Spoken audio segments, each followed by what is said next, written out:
absolutely about to flame the Indiana Pacers for their bullshit performance against the Knicks, who are down 3 starters and a main rotation player. Just want to know if there's anybody playing softer than Myles Turner in these NBA playoffs as a big. If you can point to somebody, send it my way. They got absolutely worked tonight. I was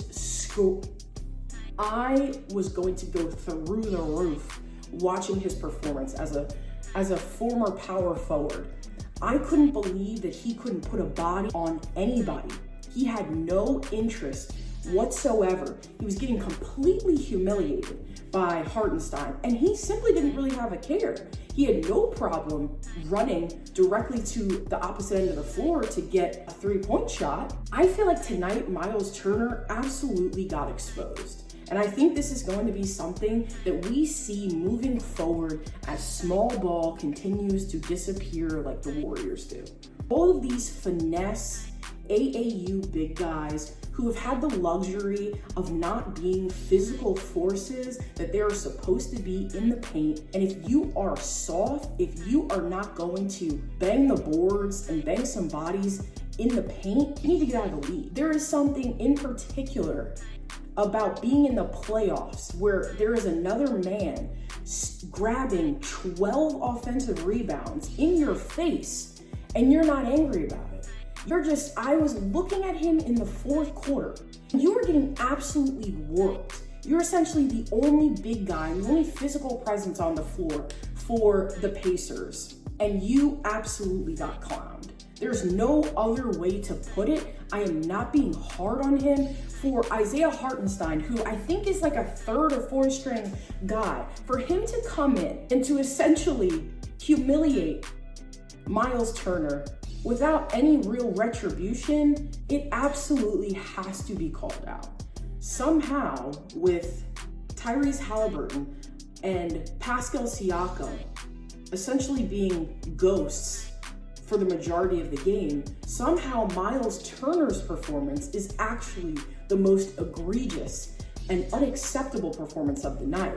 Knicks absolutely dominated in second chance points, and Isaiah Hartenstein broke or matched Charles Oakley's playoff record for the Knicks for offensive rebounds.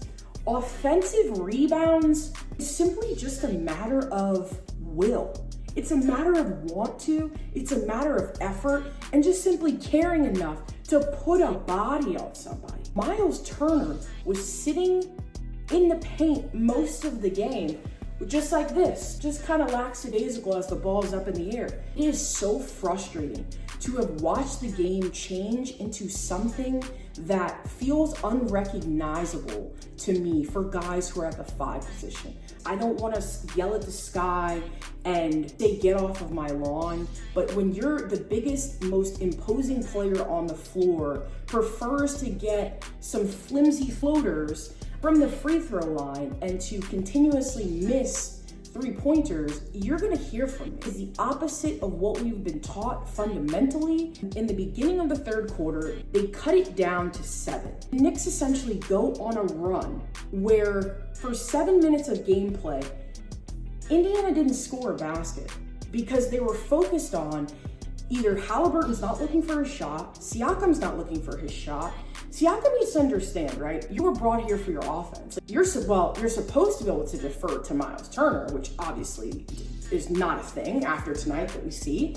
But man, I just cannot understand how Haliburton just passed the ball as soon as he gets it. He's not looking for his shot. And yeah, if there's an open lane where he can just easily take 2 steps and get to the hoop, he'll take the layup. But I don't understand how your star players are not prioritizing scoring when you are going on that big of a drought in the Garden, extremely unfriendly environment. And you also, the other thing that's just completely glaring and bizarre is how infrequently they were choosing to double Brunson. In the 2nd quarter, they started to really put a body on him for the full length of the court, but at times in the half court would completely drop off and let him take his slow motion, Luka Doncic style, turn his back and shoot the floater or shoot over his shoulder. It's really confusing for a Rick Carlisle team put out this level of effort. There's a difference between being completely exhausted, which the Knicks were last game. But today, the Pacers simply chose to no longer put their foot on the gas in the way that they did in the game 2 days ago. At times, they were letting the game come to them in a bad way, right? They're just sitting back lackadaisically, just letting things develop. And what you did not see in game 4 from the Pacers was them taking their foot off the gas pedal. Opposite seemed to be what was happening tonight. They simply couldn't generate any offense in the half court. Pascal Siakam seems to have forgotten that he was on the team. And eventually Siakam decided in the beginning of the fourth quarter that he was gonna put some offense up. He was gonna shoot the ball. So that was nice. It's a little bit too late. And for your best player in Haliburton to just go on some sort of bizarre disappearing act, I can't really understand what the hell was going on in that game. And I typically don't record before the game ends, but the Pacers' performance was egregious enough where I was able to get up after there's only 5 minutes left in the fourth quarter to just completely work their ass on this video. The story of tonight's game really has more to do with the fact that the Indiana Pacers completely dropped the ball. On the Knicks side of things, they are staying the course. Next man up is the cliche that you hear, but with them being down as many guys as they are in the rotation, they need to have major props for having and making trades for guys like Alec Burks, who really showed up in tonight's game, has all the confidence in the world to shoot from 3. Jalen Brunson is always gonna get his. He had 35 shots. He takes a lot of them, but he's their leader and they go as he goes. I think Indiana's in trouble because the best opportunity that you had to completely annihilate the Knicks was last game, and you needed to double down on that tonight. And so because you didn't double down on it, you now have a very, very dangerous Knicks team who has the identity, like I told you, of Jalen Brunson, and Jalen Brunson does not care about the noise. He absolutely does not care about the doubt. And they don't care if they pull a dude from the stands in Madison Square Garden to come and grab some rebounds off of Myles Turner. They don't care what it takes. The folks in the East better hope that OG Anunoby and some of these other dudes don't get healthy. Their ability to come back from what happened last game and ultimately the series where they are essentially playing one game of a major fast break, right? That's what it was. It was 3 games of fast break and losing game 3 on a last second shot by a guy who had 2 points previously.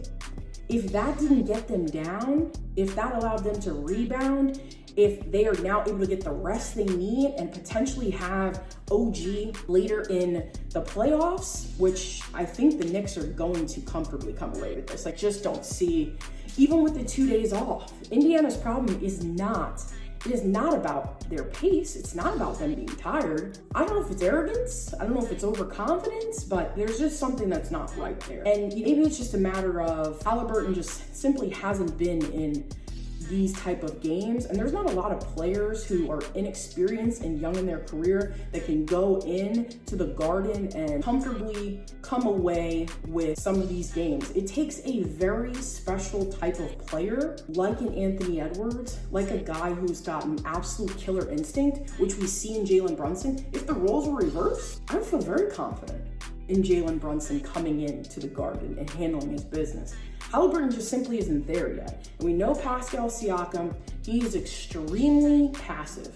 Just the type of personality he has. And now we know that Myles Turner's got absolutely no grit. So I think ultimately that's the outlook.